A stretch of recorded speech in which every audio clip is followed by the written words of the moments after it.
Саламатсыздар ма, құрметті студенттер? Бүгінгі дәрісіміздің тақырыбы бір текті емес жүйелерді бөлу. Дәрілер өндірісінде көптеген бір текті емес жүйелер қолданылады. Екі және одан да көп фазалардан құралған жүйелерді бір текті емес жүйе деп атайды. Өндірісте осы бір текті емес жүйелердің бірнеше түрлері қолданылады. Оларға суспензиялар, эмульсиялар, көбіктер, шаңдар және түтіндер жатады. Осы бір текті емес жүйелердің жеке-жеке сипаттап өтейік. Суспензиялар сұйық және оның ішінде қатты бөлшектер таралғаннан пайда болған бір текті емес жүйелер. Олардың ішіндегі қатты бөлшектердің өлшеміне байланысты шартты түрде суспензиялар ірі, майда, өте майда және коллоидты ерітінді болып бөлінеді. Эмульсиялар бір сұйық ішінде онымен ерімейтін екінші сұйық бөлшектері таралғаннан пайда болған бір текті емес жүйелерді айтуға болады. Мысал ретінде эмульсияға су мен майдың қоспасы. Су немесе май бір-бірінде не қылмайды, ерімейді. Үшінші бір текті емес жүйеге көбіктер жатады. Ол сұйық және оның ішінде газ көпіршіктері таралғаннан пайда болған бір текті емес жүйе. Бұл газды сұйықты қоспалар өздерінің қасиеттері бойынша эмульсияларға жақындау. Төртінші, бір текті емес жүйелерге шаңдар және түтіндер жатады. Газ, оның ішінде қатты немесе сұйық бөлшектер таралғаннан пайда болатын бір текті емес жүйені шаңдар және түтіндер деп атаймыз. Шаңдар көбінесе қатты заттарды ұсақтағанда, араластырғанда және тасымалдағанда пайда болады. Олардың құрамындағы бөлшектердің өлшеміне байланысты шаңдар мен түтіндерді кейде тұман, аэрозоль деп атап жатамыз. Өндірісте осы жүйелерді өңдейді, немесе бөледі. Өйткені бұл жүйелердің құрамындағы тұтас фаза, немесе дисперсті фазамыз құнды заттарға жатуы мүмкін, немесе дәрілік заттарға жатуы мүмкін. Сондықтан оларды бөлу процестері қолданылады. Осы бір текті емес жүйелерді бөлудің мына төрт әдістерін ажыратады. Тұндыру, сүзу, центрифугалау, ылғалды бөлу. Тұндыру деп сұйықта немесе газда ұшып жүрген қатты немесе сұйық бөлшектерді тұтас фазадан ауырлық күші, инерция күші немесе электростатикалық күш әсерімен бөлуді айтамыз. Өндірісте көбінесе ауырлық күші әсерімен тұндыру қолданылатын болғандықтан бұл процесті жекелеп атаймыз, бұны тұну деп атайды. Сүзу. Сұйықты немесе газды өткізіп, асылып жүрген қатты бөлшектерді ұстайтын кеуек бөгеттердің көмегімен бір текті емес жүйені бөлу процесін айтады. Бұл сүзу процесін біздер күнделікті өмірде, тұрмыста жиі кездесіп жатамыз. Мына кеуек бөгеттер ретінде матаны, торды, немесе ішінде кеуектері бар керамиканы, немесе басқа сондай заттардан жасалынған кеуек заттарды пайдаланып жатады. Келесі бөлу әдісі центрифугалау. Бұл центрифуга деген қазақта ондай сөз жоқ деп есептелінеді, бірақ ыңғайлы болғандықтан осындай атауды қалдырдық. Бұл атауымыз екі сөздердің түбірінен құралған. Біріншісі центр, орта деген ұғымды береді, және фуга, ұшыру. Сонда бұл екі түбірді қосып айтқан кезімізде ортадан ұшыру деген ұғымды береді. Сондықтан центрифугалау әдісі кезінде ортадан тепкіш күштер өрісінде суспензияны және эмульсияны бөлу процесін айтамыз. Төртінші, бір текті емес жүйені бөлудің әдісі ылғалды бөлу. Ылғал деп әдетте біздер судың құрамында су бар болған кезде, су қатысқан кезде ылғал деген сөзді пайдаланамыз. Сондықтан қандай да бір сұйықтың көмегімен газда асылып жүрген бөлшектерді ұстау арқылы бір текті емес жүйені бөлу процесін ылғалды бөлу деп айтамыз. Әдетте бұл ылғалды бөлу процесі шаңдарды немесе түтіндерді тазалау кезінде қолданылады. Ол үшін көбінесе судың құрамында әртүрлі химиялық заттар болуы мүмкін, процестің қарқынын арттыру үшін. Сондықтан бұл жерде ылғалды бөлу деп аталып жатыр. Суды көбінесе қолданылып жатқан. Бұл қолданылатын аппараттарды скруберлер деп атайды.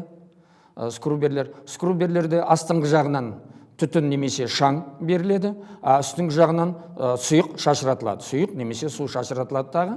Шаңның түтіннің құрамындағы майда бөлшектер сұйықтың бөлшектерінде ұсталып қалады. Сөйтіп, шаңымыз немесе түтініміз тазаланады. Енді осы бір текті емес жүйелерді бөлу процесін дұрыс есептеу үшін, бізге тиімді болу үшін оны есептеуіміз керек. Ең алдымен ол процестің материалдық балансы түзіледі. Ол үшін біздің қоспамыз тұтас фазадан және онда ұшып жүрген бөлшектерден тұратын жүйе деп қарастырамыз. Сонан соң қоспа мөлдірленген сұйыққа немесе тазаланған сұйыққа және тұнбаға бөлінеді деп есептейміз.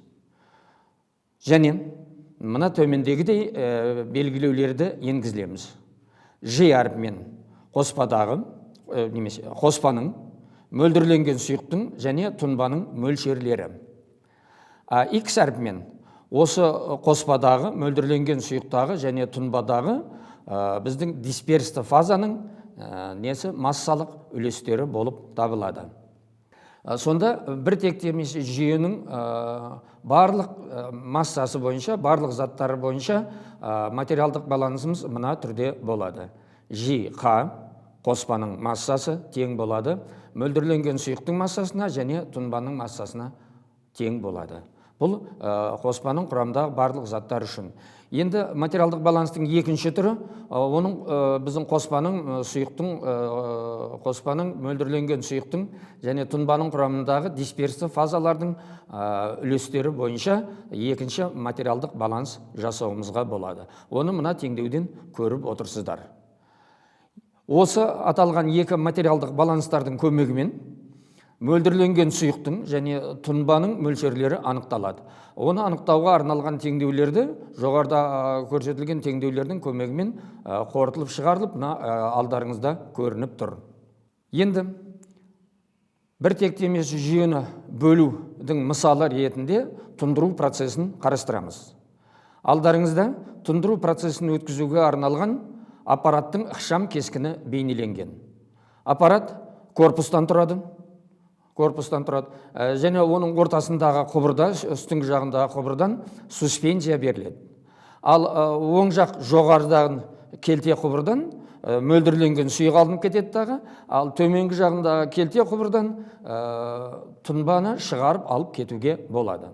Бұнда суретте белгіленгендерде бірінші тұнба қабаты, қойылған суспензия аймағы екінші, үшінші еркін тұну аймағы, төртінші тазаланған сұйық аймағы болып табылады. Енді осы аппараттың ішіндегі процестерді түсіндіріп көрейік.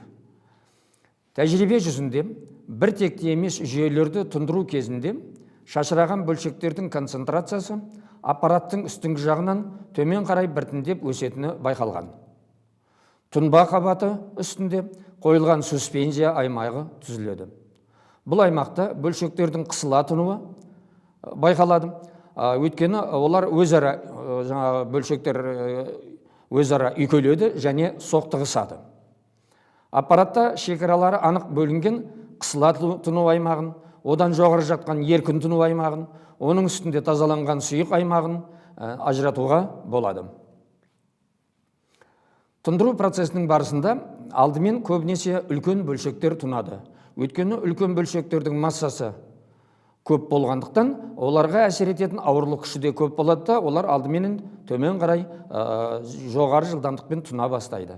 Осы кезде осы бөлшектер сұйықтың бір бөлігін өздерімен ілестіре алып кетеді дағы сұйықтың аппарат ішінде сұйықтың айналуы пайда болады. Сол бөлшектермен сұйық төмен қарай ағады, төмен қарай бірге ілесе ағады. Сөйтіп ол аппараттың түбіне соғылып, олар қайтадан жоғары көтеріліп, сонда сұйықтың айналуы пайда болады. Алайда бұл бөлшектердің концентрациясы аз болғандықтан кері ағынды сұйықтың тежеу әсері біртіндеп әлсірейді. Және тұну жылдамдығы әсер ететін күшпен орта кедергісінің күші динамикалық теңдікке жеткенше артады. Осы өткеннен кейін майда бөлшектер тұна бастайды дағы, олардың жылдамдығы тұну жылдамдығына тең болған кезде кездегі жылдамдықпенен төмен қарай тұна бастайды. Тұну процесінің соңғы және өте жай жүретін кезеңі тұнбаның тығыздалуы. Бұл кезде тұну процесінің жылдамдығы азаяды. Қысыла тұну жылдамдығы еркін тұну жылдамдығынан аз болады. Бұл құбылыс қысыла тұну кезінде бөлшектер орта кедергісін жеңумен қатар қосымша кедергіні, бөлшектердің өзара үйкелуін және соқтығысуы нәтижесінде пайда болған кедергіні жеңуі керек болады. Енді осы тұндырғыш аппаратты есептеудің негізін қарастырамыз. Әдетте, тұндырғыш аппараттардың алғашқы қоспа құрамындағы ең майда бөлшектері де тұндыруға арналып жобаланады. Ол үшін мынадай алғы шарттар қоямыз. Тау уақыт аралығында суспензия тұнбаға және биіктігі h болатын тазаланған сұйық қабатына бөлінеді деп есептейміз. Егер тұну беті f болса, осы уақыт аралығында бөлінетін, тазаланатын сұйық көлемі мына теңдеумен анықталады. Бұл да жаңағы тазаланатын сұйық көлемі тазаланған сұйықтың биіктігіне, тұну бетіне, көбейтіндісіне және уақытқа бөлгенге тең болып тұр. Осы уақыт аралығында біздің қоспаның құрамындағы майда бөлшектер h жолды тұнып өтуі керек. Соның жылдамдығын ескере отырып, тазаланған сұйық биіктігін мына теңдеумен анықтауымызға болады. H тең жылдамдық көбейтілген не болады? Тұну уақыты. Осы теңдеулерді түрлендіре отырып, тұну бетін анықтауға болады. Тұну беті тең болды бізде. Сонда мөлдірленген сұйық мөлшері бөлінген тұну жылдамдығы. Бұл соңғы теңдеуден тұну бетінің тек қана тазаланған сұйық мөлшеріне және тұну жылдамдығына тәуелді екенін көреміз. Ешқандай басқа да уақытқа немесе биіктікке тәуелді емес. Осы теңдеудің көмегімен тұну беті анықталады. Тұну бетінің пішінін шеңбер деп қабылдайды, дөңгелек деп қабылдайды, сөйтеді, оның ауданын анықтайды. Ауданы тең болады пи д квадрат бөлінген 4. Сонда осы теңдеуден тұну аппаратының диаметрін анықтауына болады.